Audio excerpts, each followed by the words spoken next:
and welcome to another brilliant episode. I am so excited, as always. I say this on the beginning of every single podcast, but I am so excited to dive into how you can stay top of mind long after the audition has ended. This is such a juicy topic because, as we know, there's something called supply and demand in all business. And in the acting industry, it's a little bit skew-if. So that means, basically, it's a bit topsy-turvy. It just means there are more actors than there are jobs available. So one thing we've got to get our head around is the fact that just because we might not convert an audition into a job this time doesn't mean we haven't left a lasting impression which could turn into a job later down the line. Which is why I always say to you in each and every episode, like, are you in this for the long game? You're not here just for quick wins, are you? Hopefully you're not. If you're not, get a notepad, take some notes, and we can dive into how you can stay top of mind long after the audition has ended. You are listening to Unstoppable Actors, the essential podcast for ambitious, aspiring actors. With me, Louise, the artistic director of Standby Method Acting Studio. And every week I'll be talking with you and sharing how you can become a paid, working, unstoppable actor, because you 1000% can. An acting career is doable. Are you ready? Welcome, welcome, welcome. If you are brand new to the Unstoppable Actors podcast and you've only just found us, maybe you were just typing in acting on Spotify and you were hoping to find some inspiration and then you've come across us, welcome. I'm so excited that you are here. And if you are returning, welcome back. I always love having you here. So before I dive into how we can stay top of mind long after the audition has ended, I'm Louise. I specialise in the craft of acting, specifically method acting, and the business of acting. And I have been helping actors for the last 13 years. That's how long I've been doing it. Can't believe it's 13 years. How exciting.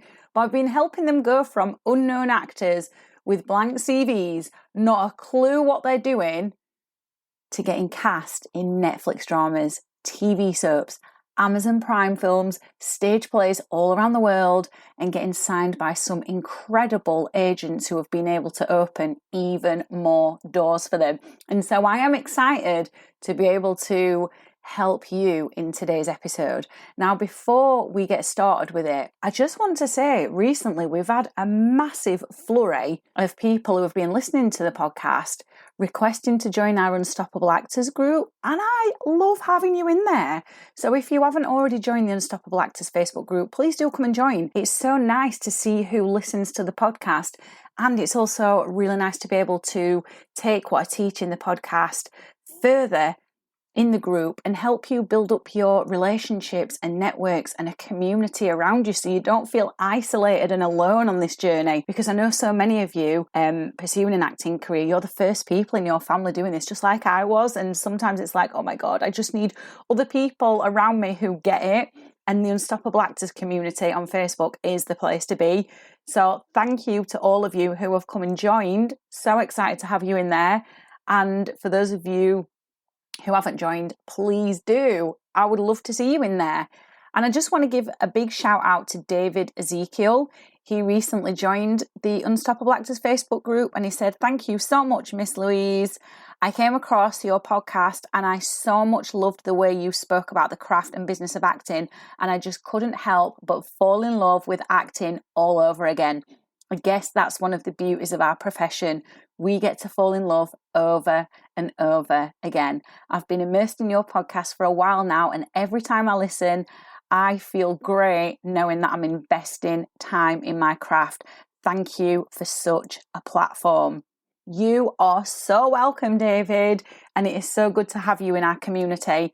And thank you so much for sharing how much the podcast has been helping you. It is my absolute pleasure to be able to help you and other actors similar to you as well. So shall we get started with today's episode then? Now, before I dive into today's episode, make sure you listen all the way to the end because I've got something amazing for you at the end of this podcast episode and I think you're going to love it. I really do. Anyway, I'm going to stay quiet on that for now, and I'm just going to get started. So we're looking at how you can stay top of mind long after the audition process has ended, whether you've been accepted and been cast in the role or whether it's been a no this time. It doesn't really matter, because like I said at the beginning, we've got to be in this for the long game. We can't just want quick wins within 3 months, 6 months or a year. An acting career takes consistent effort. But there are things that you can do that are in your control, because one of the things that you're out of control with is how many other actors are applying for the exact same role as you. And it can be in the hundreds. We're often told this, aren't we? We often hear this from casting directors, like, we can get anything from 100 to 500 actors applying for the same role. I mean, I applied for something a couple of weeks ago and I got through to a Zoom meet and greet. And the lady on the Zoom said, we've had 500 applications and we've whittled you down to the top 60 that we're meeting over Zoom. I was like, oh my good Lord. It really made it it hit home really, just how many actors are applying for things for each specific role. It's crazy, isn't it? I mean, I felt very grateful that I'd got down to the last 60. I'm still waiting to hear from that, so obviously I'll keep you all updated on a future podcast episode if you're interested, that is. It's crazy, isn't it? And that is the one thing that is out of your control, is just how many people, how many other actors are applying for the same role as you. But what you are in control of are these things that I'm going to share with you today. To stay top of mind long after the audition has ended, the first thing you need to get on top of, and I'm specifically talking about self-tapes here, but this could be applied to in-person auditions or Zoom auditions as well. But punctuality is key. You have got to get your self-taping super, super early. And there's a couple of reasons for this. The first one is the director and the producer and the casting director need a list of actors they can rely on to help with things last minute. There's a couple of reasons for this really. The casting director, producer want to be working with actors who they feel they can rely on, not just to deliver an amazing performance, but also to allow the production to run smoothly. And punctuality shows that you are one of those actors that won't mess things up. So get your self-taping as early as possible. Now, the other reason for it is because your self-tape will get watched in one of the first ones that gets submitted. And, people can get audition fatigue. They might have watched 25, 35, 45, 55, 105 self-tapes, and they're starting to see the same performance being given, which is something else I'm going to come to a little bit later on in the podcast, about how people make the same choices, which is boring for the panel watching. But if you can be punctual with your self-tape, get it in early, you're going to get yours watched early on. And that is an advantage that you will have as an actor. So then the next step is you need a proven set of exercises to use that work. Self-tapes and auditions are not the place to start experimenting with your craft. You do that in training with your acting coach, and you do need regular training to help you find the exercises that work best for you. So you need to get yourself a set of between 5 and 7 exercises, just short ones that you can use quickly every single time you get a self-tape audition, that are reliable and get you connected deeply to that character. So you're not just playing you, saying lines that sound good, you're actually immersed in the character. And what I said in the last point is that a lot of actors are just making the same safe, predictable choices. And what I mean by that is they're playing the same emotions in the same places of the scene, or they're choosing the same way to inflect the line, or they're giving a look that every other actor is giving in that moment where you're supposed to be feeling angry. That is not going to make you stand out. That's not going to keep you top of mind long after the audition has ended. That's just going to make you blend in. And you don't want to blend in. So get a proven set of exercises that work. The next thing is you need to label your self-tapes with the character name and your name. So when you filmed it on your phone, go into edit, click the video, click edit and change the name. Rename it to the character's name and your name. What you're doing there is essentially you are doing the admin for the casting director. And yes, I know it's annoying because you'd rather just send it with the title vid 072934, but really that's just going to get you lost amongst a sea of actors. If you can label it, which not if, you should be doing it, with the character name and your name, if for whatever reason your cover letter and the email gets lost, the casting director can always find your tape very easily because it's labelled.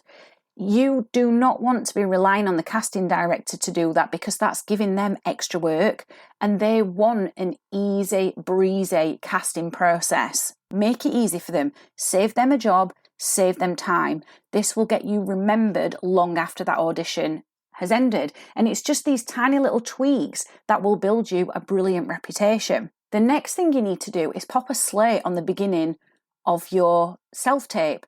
This is so they can easily identify you, your agent, if you've got one, and your contact details if you don't have an agent. So again, if your cover letter gets lost or it gets separated from your self-tape, by having a slate on the beginning, which has got your headshot on it, the name of your agent, your contact details, it's really easy for that casting director or that director to be able to contact you if they want to call you in, for a recall for that audition, or if they've got another project lined up a little bit further down the line and they think, well, you're not right for this one, but I've got something else in mind that you'd be perfect for. They can contact you. So make sure you've always got a slate on the beginning. Again, it's a bit like doing their admin for them, but it is making their job easier. And you as an actor, no matter what level you're at, whether you're brand new to the industry, whether you've been at this a while and you've sent in countless self-tapes, you need to be thinking, what's going to make the casting director or director's job easier? And a slate on the beginning is one of the ways to do that. Okay, so the next tip then is you need to be looking just above the camera or to the side of it. Don't look directly in the camera and don't do what tens of thousands of other actors do, which is profile. Profile means you're showing the side of your face. Your eyes need to be seen because the eyes are the gateway of the soul. The eyes tell the audience, which in this case is the casting director or the director, whether you're actually in this role or not, because they can see the character thought process through the eyes.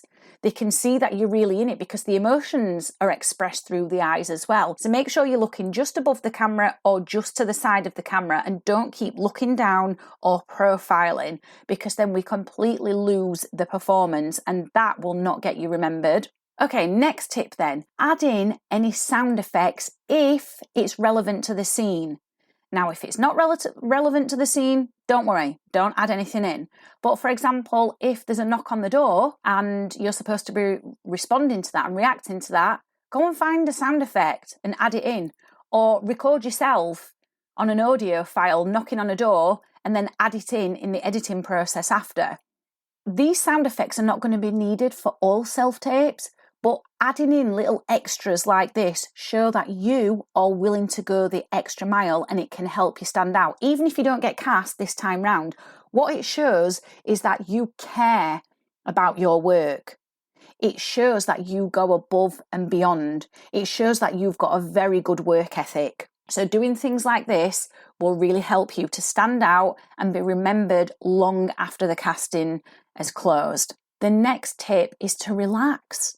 You've got to make relaxation a vital part of your auditions because the opposite of being relaxed is being stressed, and stress impedes your ability to connect to the character. In the method, we call it mental tension. Mental tension then affects your body and produces stress in it, and that's when you can't remember lines. You start just giving off a performance where you're saying the lines by rote, but there's not really any thought or feeling behind them, and you start missing the important points of the scene where you've got to hit those emotional cues. So relax, relax, relax. Okay, next point is you have got to get into a good routine with learning lines. So what I do is I use a focus app because I've got a bit of an ADHD brain that gets very easily distracted. So what I do is I put this focus app on which plays binaural beats, and like magic it gets my brain to focus. Now you may or may not need this, but this is what works for me. I can now learn lines in, depending how long the scene is, if it's quite, if I've got 3 scenes to learn, I can usually learn them in less than 60 minutes. I've also figured out, for me personally, learning the lines early is not good. It gets me stuck in a pattern with them. So I do the character work first and then I learn the lines last. And I trust myself and I don't get stressed about leaving the lines to last. I don't get stressed about that being the last thing I do because I know I've got this good process in place that really works for me. So you've got to get in a good routine with learning the lines for yourself.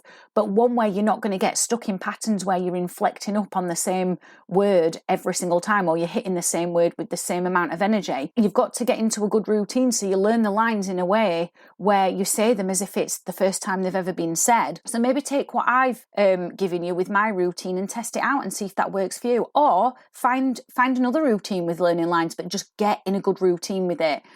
Again, that's going to help you stand out and be remembered long after the audition has ended, because you're not going to sound like all the other actors saying the lines in the same way, because you've learnt them, you've embedded them in deeply, and now they're just coming out as if you're speaking them for the very first time, like I've already mentioned. And then finally, if you are submitting a self-tape and it's not via your agent, if you've got an agent, so it's you subbing it by yourself, thank the person for allowing you to show your version of the character.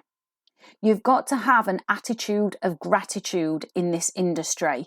It's not about just getting it in early, that is great, but by thanking someone, you leave a feeling with them. It's a pleasant transaction, and people will always remember you by how you make them feel. So if you use all of these steps, you are going to get remembered long after the self-tape has been submitted. It's going to help you stay top of mind because you've been focused, you've been professional, you've been timely, you've been easy to interact with. And that's key. Ease. Nobody wants stress. Nobody wants drama. Nobody wants to be dealing with difficult people who do things last minute. People just want the easy life. And following these tips will help you give that person, that casting director or that director, a really amazing experience with you. Now, I did mention that you need between about 5 and 7 specific exercises that you'll use every single time on a rinse and repeat scale with your self-tapes. Now, if you want to know what they are, I've got a self-tape challenge coming up starting the 5th of June, and it is called 2 weeks to stand out self-tapes. Now, in this challenge, I'm going to share with you the exact exercises that I use and that my students have used to help them make a quick connection and to help them immerse deeply into the role, which has allowed them to get cast in Netflix dramas and TV soaps from their self-tapes. I'm also going to be showing you which exercises you need to completely ditch for self-tapes, which are just not relevant for them. I'm also going to be diving into the audio and making sure you're producing a good quality self-tape on your phone. And I'm also going to be going more into the technical version of as well, of like the background, how you set up the self-tape, as well as all of these method acting exercises that you need. Now, you will also be asked in the challenge to submit a self-tape after you've learned everything, and you will be given feedback on it. And I will tell you what worked in your self-tape and what didn't. And I'll also share with you, from my perspective, whether it would have got you called through to the next round or not and why. So we have 10 places available in the 2 weeks to stand out self-tapes challenge for £35. Once you have learned everything that I'm going to give you in this self-tape challenge, all you need to do is then rinse and repeat it for all of your other self-tapes. Can you imagine if you were like one of my students who got cast in a TV soap, which pays in the thousands?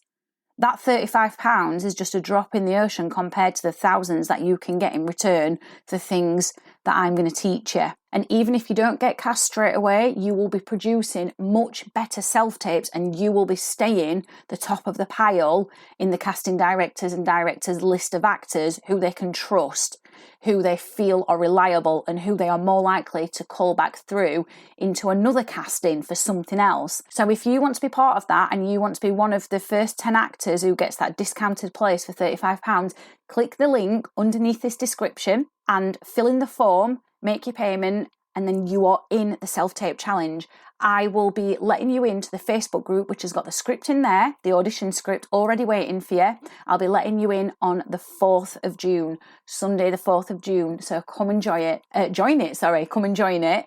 I really hope you've enjoyed this episode. I hope it's been insightful for you. If it has, please rate the podcast. It really helps me help more actors like you. And as I said, if you've enjoyed it, and there's been a lot in this episode, we'll be taking this even further in the 2 weeks to Stand Out Self-Tapes Challenge. And I would love to coach you for 2 weeks. I would love to be your coach. So definitely check out the form, and I'll see you in the next episode. I have absolutely loved hanging out with you, and I really hope you enjoyed this episode of Unstoppable Actors, the essential podcast for ambitious, aspiring actors. Now, if you did, I'd really love you to subscribe so you never miss an episode, and leave a review. And if you would like weekly injections of inspiration, you'd like mini method acting challenges to keep you making progress with your dreams, come and join the most supportive acting community online by clicking the link in the notes to help you become an unstoppable actor.